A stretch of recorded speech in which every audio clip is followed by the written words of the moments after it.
দেশের আদালতগুলোতে প্রায় ৪৫ লাখ বিচারাধীন মামলার বিশাল জট রয়েছে। ফলে সাধারণ মানুষের ন্যায় বিচার পাওয়ার পথকে চরমভাবে সংকুচিত করে তুলেছে। বছরের পর বছর ধরে চলা এই দীর্ঘসূত্রিতায় বিচারপ্রার্থীরা আর্থিকভাবে নিঃস্ব হচ্ছেন, পাশাপাশি আইন ও বিচার বিভাগের উপর আস্থা হারাচ্ছেন।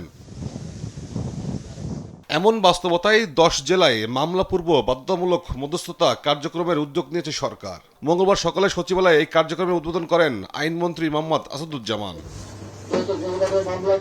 বর্তমানে ৪৫ লাখ মামলা আছে উল্লেখ করে মন্ত্রী বলেন, বাধ্যতামূলক মধ্যস্থতার প্রক্রিয়ায় ১ বছরেই ২৫ লাখে কমিয়ে আনার চেষ্টা করছে সরকার। বাংলাদেশের অপ্রতুল বিচারকের বিপরীতে প্রায় ৪৫ লক্ষের মতো মামলা চলমান আছে।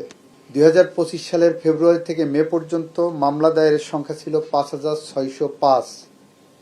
সেইটা প্রিমিডিয়েশনের কারণে কমে এসে দাঁড়িয়েছে ১,৮১০-এ, 67.71% ড্রপ করছে। মামলা প্রত্যাহার নিয়ে আইনমন্ত্রী সাফ জানান, সরকার রাজনৈতিক হয়রানিমূলক মামলা প্রত্যাহারের সিদ্ধান্ত নিলেও শিশু নির্যাতন ও ধর্ষণ সংক্রান্ত কোনো মামলা প্রত্যাহার করা হবে না।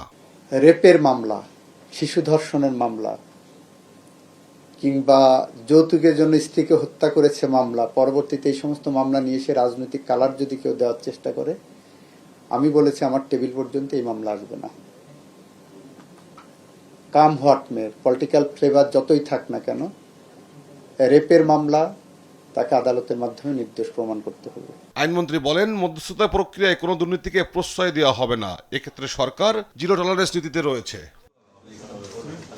তৌফিক মাহমুদ মুন্না, দেশ টিভি, ঢাকা।